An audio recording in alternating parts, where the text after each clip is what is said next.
York. It's the show that guarantees that 40% of the show will be excellent. It's First Things First.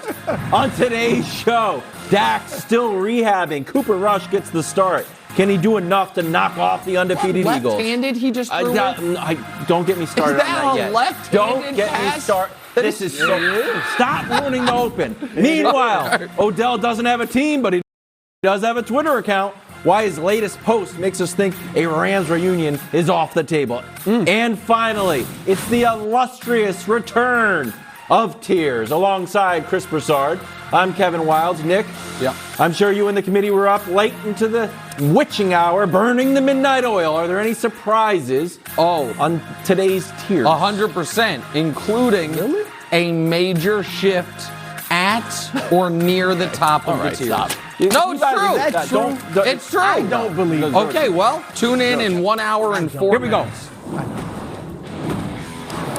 Can I tell you something? My script is on that last page. Draymond not being suspended. He was fine. It really was. Kerr, yeah, it was. Wild. Steve Kerr addressed it yesterday. Take a listen. I'm going to get right to the Draymond situation, and I'll address that, and then we can talk about the game. He is going to come back to practice on Thursday. He's been fined. He will not be suspended.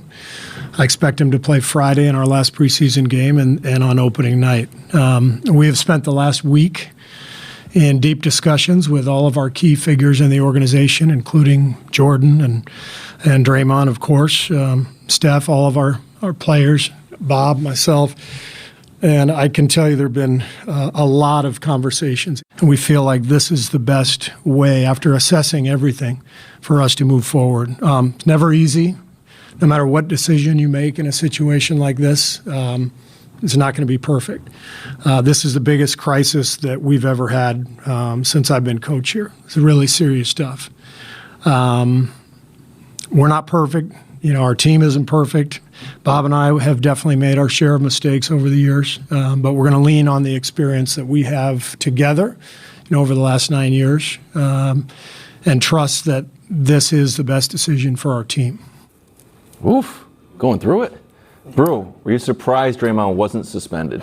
Surprised? No, I'm not surprised, because to me this was a simple, you're getting suspended for that. And it took them so long that I started figuring, well, what's the delay? Why so much deliberation?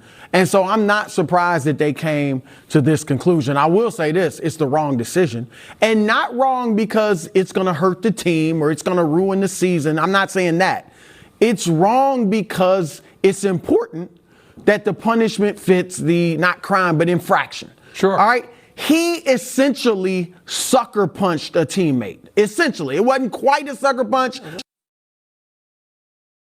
Closest you can get to a sucker punch where the guy's looking at you. Right, right. I mean, nobody's expecting that to happen. Yep. And you just give him a fine. So I'm disappointed in the Warriors because of that. It's the wrong decision, but I'm not surprised. Yeah, I'm surprised at Steve Kerr's press conference there because it seemed pretty incongruous to me.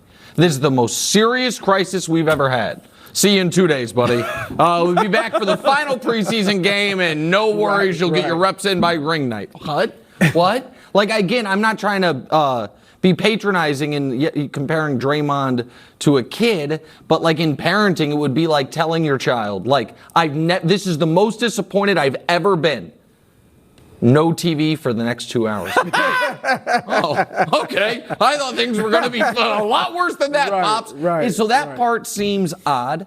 And the Warriors, the fact that they tried to get out in front of this, seemingly before they knew the video was going to leak, to me signaled they were going to take it seriously. They were actually priming the pump, so to speak, so the media is not shocked when Draymond is suspended. And then maybe it's because it's ring night. Maybe it's because they don't want him to miss that. And that if they hadn't won the championship and it wasn't ring night, or if ring night was later in the year, which wouldn't happen, obviously, maybe it'd be suspended. But here's it quickly because you're right. A lot of people are saying, oh, ring night, they didn't want him to miss. I get it. You know what, though? This is not the league mandating a suspension. This is the team. Theoretically, people might laugh. You could Suspend the suspension for ring night. He could go to ring night, So not weird, play. though. No, but So weird. he needs to be suspended. Maybe you could have started, maybe from the day it happened, you could have said 2 weeks from this day on, and he still would have been there for the regular season. But lot they ring could have night is done. not a viable Can I just excuse. push for back me. on that? What would that do? A If suspension? he's gone for 2 weeks, let's say, do you think that's going to like heal the Warriors? Like, what does it do? It Look- feels purely punitive. That But ends up hurting sometimes the I team. think Punitive that, is I don't important. think this is going to hurt the team. I think they're going to be able to overcome this. So I don't. And it doesn't mean I think the Warriors are screwed. I just don't think Draymond's going to finish the year with the Warriors. Wow. Because of this. I think that, listen, if Steph had punched Jordan Poole, I think Steph would finish the year with the Warriors. So not purely, it's not just like, you hit Jordan Poole, now we're going to have to trade you. But I think Draymond made a grievous strategic error, not that he was trying to be strategic in this. He gave the Warriors an out for something they didn't want to do. Steve Kerr and Joe Lacob and Bob Myers, in their deepest and darkest of hearts, do not want to give Draymond Green a $100 million extension. No, that's do not want to be tied to Draymond Green into his mid and into late 30s. And to be totally honest, I'm not certain they want to be tied to Clay into the latter part of his 30s, but Clay has done everything right, and Clay never would give him an out. Draymond's now giving them an out. And so here's why I think this. The Warriors, the last few years, not a great, good, but not a great regular season team, right? Last year they were the 3 seed in the West. They had a few down years. Even the final year with Durant, they weren't the number 1 overall seed in the league, even though they had all the talent, right? So I don't think the Warriors are going to be 25-3 and like, oh my God, they look like this juggernaut. I think they will have their ups and downs. That's first of all, in the harder Western Conference. And when Draymond's already talked about it, it's hard to get up for games against the Kings. It's hard to get up in these spots. I also think this is going to fester.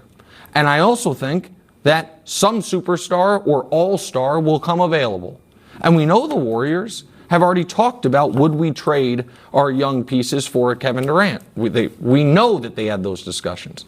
And I think Draymond, plus, not Poole obviously, but Moody or Wiseman or Kuminga or 2 of the 3, becomes a very attractive option in a 2 or 3 team trade. A 3-team trade where if there's a team that's like, oh, we could use Draymond and we have picks to give up, a 1-to-1 trade if it's just star for this guy. So I think the Warriors, now, because they have the assets to do it, Draymond has the salary for it, and we know that they've talked about can't pay Wiggins, Poole, and Draymond. So I think they are planning on losing one of them eventually. I think that might happen before this year's trade deadline. I do not think Draymond Green is getting traded this year. And I've talked to some people close to the team, close to the situation just today. I don't think he's getting traded. First of all, the Warriors understand his importance to them. And I know you downplayed, how he played. He didn't play well in the playoffs for the most part, but he is critical to this team. All right, his playmaking ability, his defense, the fact that they can go small with him at center. He's not nearly as valuable elsewhere. Because for Draymond to be valuable, I agree. he can't shoot. For him to be valuable offensively, you need a point guard that's willing to move off the ball like Steph. He would be not a throw-in in the trade, but he wouldn't be the key piece. You would be making the trade to get Wiseman or making the trade to get Kuminga. But the other guy, the Warriors love Kuminga and Wiseman. Wiseman's, I know it's preseason, he looks great. Kuminga, we know they have high hopes for. Don't you? And you got 3 20-point scores with Steph, Clay, and Jordan don't you Poole. think the ascension, and not to mention Andrew Wiggins. Let's just say they love Wiseman. Wiseman wouldn't be in a trade. Don't you think the ascension of Wiseman could potentially make Draymond somewhat expendable? But why do they need to make a trade? Well, because I think that Steve Kerr said it's the biggest crisis of his career. The trust has been broken, and it's a guy that Wilds. Do you think Draymond Green is going to go the next 3 months, 4 months, trade deadlines in 4 months, without another incident? I don't. Do you think he has? I think he will. But I think it's more interesting to try to figure out what Draymond's value to the team is, right? He's 7-7-7. That's fine. That's replaceable. He's got numbers. Good. I know. Yeah, he's got good chemistry with Steph. That's another part. Another big part of the Draymond Green valuable pie, what he brings to the team, is leadership. And the edge. And the edge. Yes. Is that gone? And now do you just have a guy who gives you 7-7-7 and some intensity? But not only does he do the intense stuff that you say is on the line, if you go and type into YouTube Draymond Green best mic'd up moments or Draymond Green encouragement, there are just tons of examples of him being like, you can do it. I believe in you. Is that gone now? Is that broken? That if I'm a young player, like, man, you punched Jordan Poole in the face. What are you talking about? You believe in me. Has he lost that? I think from talking to some people out there that part of why this is going to work is Jordan Poole. Jordan Poole's personality. Now, someone told me this is not going to be as bad as the Kevin Durant situation. Now, obviously, it was worse what he did to Kevin Poole. Durant. Right. But Durant's personality. Obviously, Durant was a higher stature team as well than Poole. But Durant's personality would not let it go as quickly as a Jordan Poole. I'm not saying Poole's not resenting something. So he got suspended. I pulled the video. He got suspended. Yeah. And he one game check, 1 game suspension, obviously, which was like $130,000 for yelling after he grabbed a rebound away and then, had a turnover at the Clippers overtime. Your Clippers. Yeah, no, but that's weird. But that's that weird. got you suspended. That's weird. That got you suspended. And I hear what you're saying, which is, listen, maybe Jordan Poole is going to. He's already been the bigger man in this situation, but is going to use this as like a launching point to almost a new role on the team. Now, role is not on the court, but as far as how your teammates view you, like you helped keep this together. Maybe that'll happen. But I think Wilds' point is the best one, which is to mix metaphors a bit.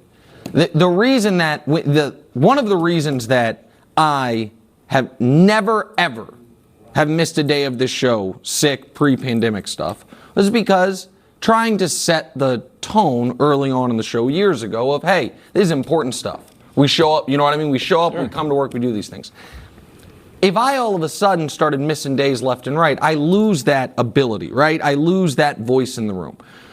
Draymond's such a role for him is everything you said. Intensity guy, leader, adult in the room. That's right. And I think it's really hard for him, because I don't know what he does in film sessions. I don't know what he does on the practice court. But I know if I'm one of those guys and there's a moment where I'm being unprofessional and Draymond tries to check me. Young guys. That's what I'm talking about. Not Steph and Clay, obviously. But if Kuminga's, I don't want to pick on, if one of the young guys is, playing Candy Crush on his phone and Draymond's like, hey, we're professionals here. You know what I'm thinking? Are we? Really? We're professional boxers? Like, what are we? What? And so I think you lose a little authority, and I don't think you can gain that back. They could have thought that before, though. I mean, this obviously isn't the first incident Draymond's had. May have cost him